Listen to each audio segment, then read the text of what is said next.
Mass mind control operates not merely through overt manipulation, but through the subtle shaping of language. Language is not just a tool for communication, it's a mechanism for controlling thought. The words we use, the phrases we repeat, and the labels we adopt are not neutral. They have been carefully constructed to mold our perception of the world, to guide how we think, feel, and even act. This linguistic control goes beyond semantics.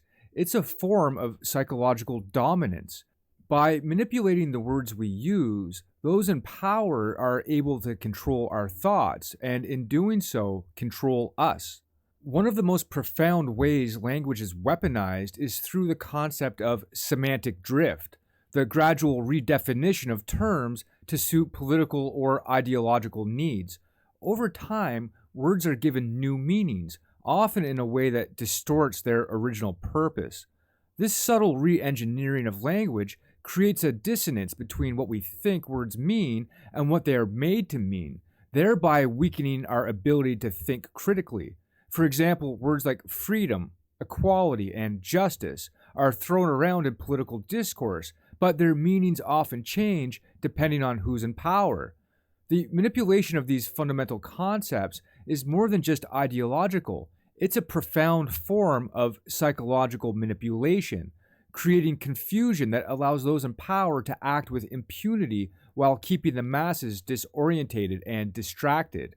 Another critical aspect of this linguistic manipulation is the use of loaded language, terms that carry a heavy emotional charge, designed to trigger a knee-jerk reaction. These words bypass our rational thinking and force us to make emotional judgments.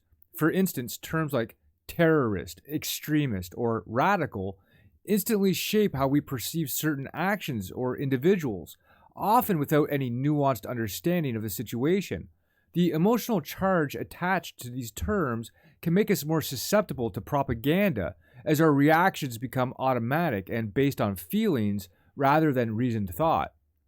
This emotional manipulation is particularly effective because of how it interacts with neurolinguistic programming. Our brains are wired to respond to language in specific ways, and the repetitive use of certain terms reinforces neural pathways that shape our emotional and cognitive responses. The more often certain words are used in specific contexts, the more our brains begin to associate those words with particular emotions. This creates a feedback loop where language doesn't just describe reality, it shapes it, creating an emotional environment where certain reactions are automatic and others are suppressed.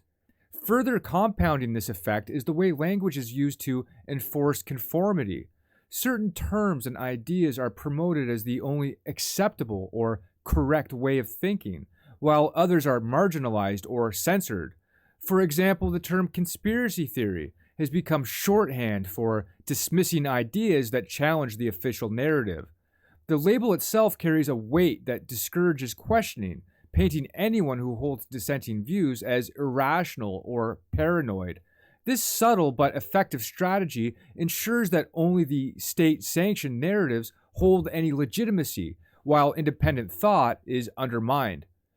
At the heart of this manipulation is identity, the ways in which language doesn't just describe who we are, but shapes our very sense of self.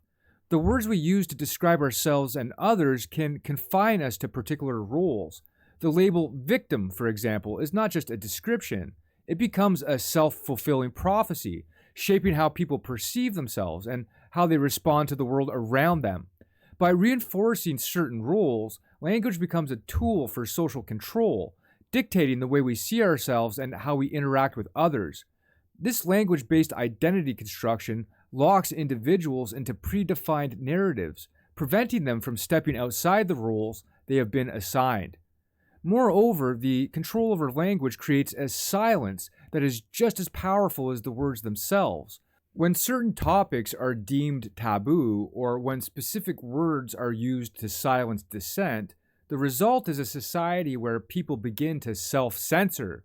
This internalized fear of using the wrong words or expressing the wrong ideas stifles open discussion, creating an atmosphere of compliance and conformity. The mere act of speaking becomes regulated, and people's ideas are constrained by the boundaries set by language itself. In the digital age, the weaponization of language has reached new heights. Algorithmic amplification now ensures that certain words and phrases dominate online discourse while others are suppressed. Social media platforms powered by artificial intelligence automatically filter and prioritize content based on keywords, phrases, and sentiment analysis. These algorithms don't just enforce conformity, they actively shape public conversation by deciding which words, ideas, and viewpoints gain visibility. This layer of automated control is a modern extension of linguistic manipulation, ensuring that the narratives which serve those in power are consistently promoted while dissenting voices are marginalized.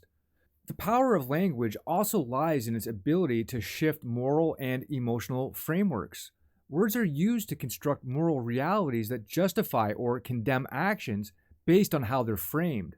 This is particularly evident in the use of euphemisms, words or phrases designed to soften the emotional impact of difficult or uncomfortable truths. Terms like collateral damage, enhanced interrogation, or humanitarian intervention mask the harsh reality of violence and exploitation, making them more palatable to the public. Euphemism allows for moral detachment, creating a cognitive dissonance where people can accept actions they might otherwise reject if they were confronted with the true nature of these actions. In conclusion, the weaponization of language is one of the most potent forms of mass mind control. Through the subtle manipulation of words, the redefinition of terms, and the strategic use of loaded language, those in power are able to shape public consciousness, enforce conformity, and suppress dissent. The control over language extends beyond political rhetoric. It's embedded in the very structure of our identity, emotions, and perceptions. By understanding how language is used to manipulate and control, we gain a critical tool for breaking free from the cognitive prisons that have been built around us. Language is not just a mirror of reality, it's a lens through which we experience and interpret the world, and understanding its power is the first step in reclaiming our minds from those who seek to control them.